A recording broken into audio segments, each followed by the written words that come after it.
فراز اور فرزانہ چچا تایا کے بچے تھے۔ فرزانہ کے ماں باپ کا بچپن میں ہی ایک روڈ ایکسیڈنٹ میں انتقال ہو گیا تھا، جس کے بعد اسے اس کے تایا عمر دراز ہی نے پالا تھا۔ خوش قسمتی سے تایا اور تائی دونوں فرزانہ سے بے حد محبت کرتے تھے۔ جب فرزانہ پیدا ہوئی تھی تو فراز 6 سال کا تھا۔ اسے چھوٹی سی گڑیا بہت پیاری لگی تھی۔ چچا چچی بھی فراز پہ جان نچھاور کرتے تھے۔ اسی گھریلو محبت کی وجہ سے فراز کے نام کی مناسبت سے فرزانہ کا نام رکھا گیا۔ ماں باپ کی وفات کے بعد فرزانہ بہت حساس ہو گئی تھی، حالانکہ تایا تائی اس کی ہر خواہش پوری کرتے تھے، جبکہ فراز بھی اس کے لیے پلکیں بچھائے رہتا تھا۔ بچپن ختم ہوا، جوانی نے دستک دی تو فراز اور فرزانہ کی دوستی محبت میں بدل گئی۔ دونوں ایک دوسرے کو دل و جان سے چاہتے تھے، مگر فرزانہ کو کچھ عرصے سے دھڑکا رہنے لگا تھا۔ اس کی حساس طبیعت اسے کچوکے لگاتی تھی کہ کہیں اس کے تایا تائی فراز کی شادی کہیں اور کسی امیر گھرانے میں نہ کر دیں، کیونکہ فراز کے لیے اچھے اچھے گھرانوں سے رشتے آنے لگے تھے، اور یہی دھڑکا اس کا روگ بن گیا۔ دن بدن فرزانہ کی صحت گرنے لگی، سوکھ کر کانٹا ہونے لگی، آنکھوں کے گرد حلقے پڑنے شروع ہو گئے۔ فراز اسے سمجھاتا رہتا تھا کہ کیوں پریشان ہوتی ہو، ایسا ویسا کچھ نہیں ہوگا، میں شادی کروں گا تو تم سے ہی کروں گا، مگر فرزانہ اسے کھو دینے کے خوف سے باہر ہی نہ نکل پا رہی تھی۔ تایا تائی الگ پریشان تھے کہ بچی کو ہو کیا گیا ہے۔ مختلف ڈاکٹرز کو بھی چیک کروایا گیا، مگر بیماری محبت کوئی تشخیص نہ کر سکا۔ البتہ اس کے دل کا ڈاکٹر فراز اپنی محبوبہ کی حالت سے بے خبر نہ تھا۔ دراصل ابھی فراز کا فائنل ایئر چل رہا تھا، پریکٹیکل لائف میں اس نے انٹری نہیں کی تھی، اسی لیے وہ اپنے منہ سے بڑوں کو کچھ بھی کہنے سے ہچکچاتا تھا۔ جب فرزانہ کی صحت زیادہ گرنے لگی تو فراز نے تمام احتیاط بالائے طاق رکھتے ہوئے اپنی والدہ کے سامنے حال دل کھول کے رکھ دیا۔ اس نے ماں کو یہ نہیں کہا کہ فرزانہ اسے چاہتی ہے، بلکہ اس نے کہا کہ میں فرزانہ کو چاہتا ہوں اور اس کے بنا کسی اور سے شادی کا سوچ بھی نہیں سکتا۔ بیٹے کی بات سن کر ماں نے صاف جواب دے دیا، دیکھو بیٹا، تم فرزانہ کو چاہتے ہو یا نہیں یہ بات اہم نہیں ہے، پہلے ہمیں یہ دیکھنا ہوگا کہ فرزانہ کیا چاہتی ہے، کہیں وہ یہ نہ سمجھے کہ ہم نے پالا ہے تو زور زبردستی کر رہے ہیں۔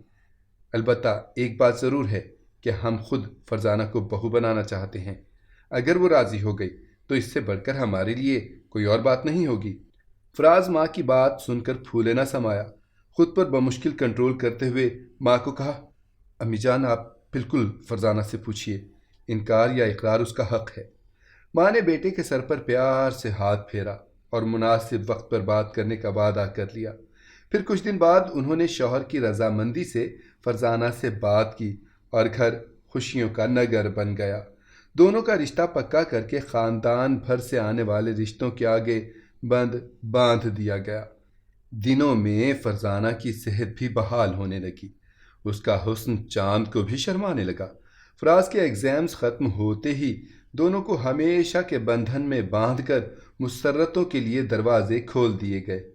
وقت کا پہیہ اپنی رفتار سے چلنے لگا، ہر طرف خوشیاں ہی خوشیاں تھیں۔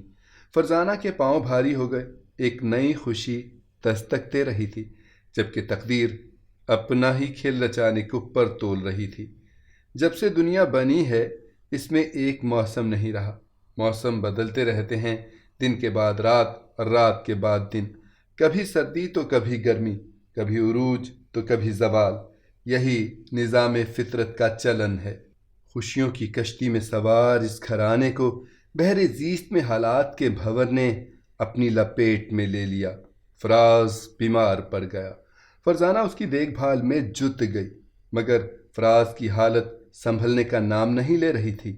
پہل محلے کے ڈاکٹرز کو چیک اپ کراتے رہے، جب حالت زیادہ بگڑنی شروع ہوئی تو اسپیشلسٹ کے پاس لے جایا گیا۔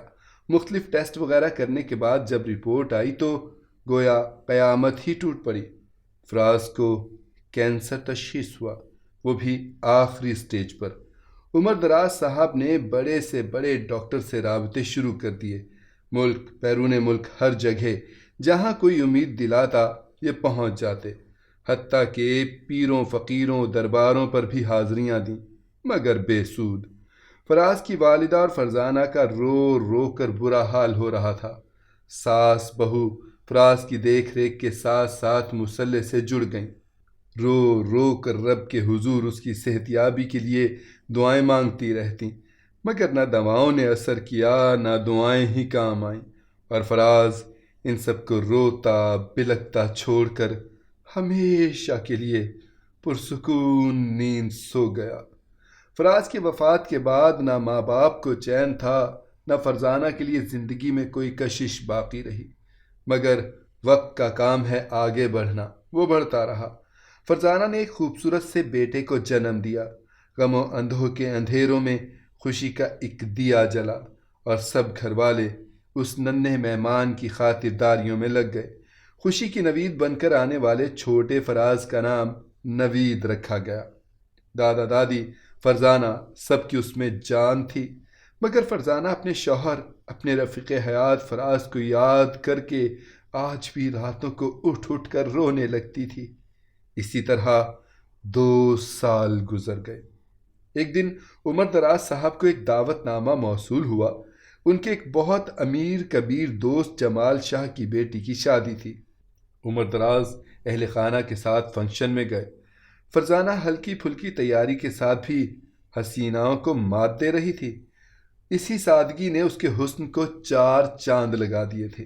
جمال شاہ کے بیٹے ذلِ شاہ نے فرزانہ کو دیکھا تو دیکھتا ہی رہ گیا۔ وہ دل و جان فرزانہ پہ ہار بیٹھا۔ فنکشن ختم ہو گیا، مگر ذلِ شاہ کے دل میں فرزانہ کی محبت کے وائلن پوری ترنگ کے ساتھ بج رہے تھے۔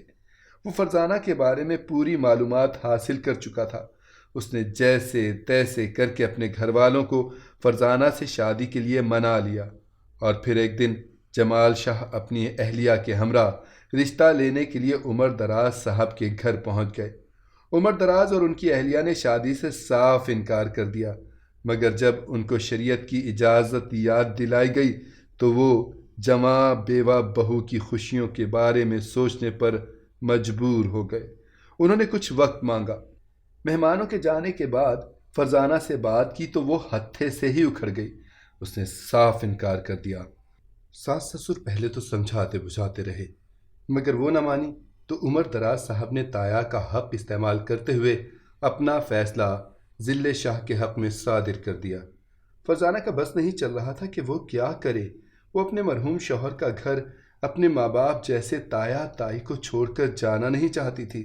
اس سے منت سماجت کی کہ میں اپنے بچے کے سہارے آپ دونوں کی خدمت کر کے زندگی گزار لوں گی، مگر عمر دراز صاحب بیٹی جیسی بہو کی زندگی میں خوشیوں کے دیپ جلانا چاہتے تھے۔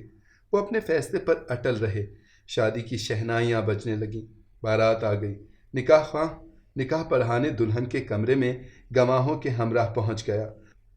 جب نکاح خواہ نے دلہن سے پوچھا کہ تمہیں ذلِ شاہ ول جمال شاہ بعوض حق مہر قبول ہے، تو فرزانہ نے تڑپ کر قریب پڑی فراز کی تصویر اٹھا کر سینے سے لگا لی۔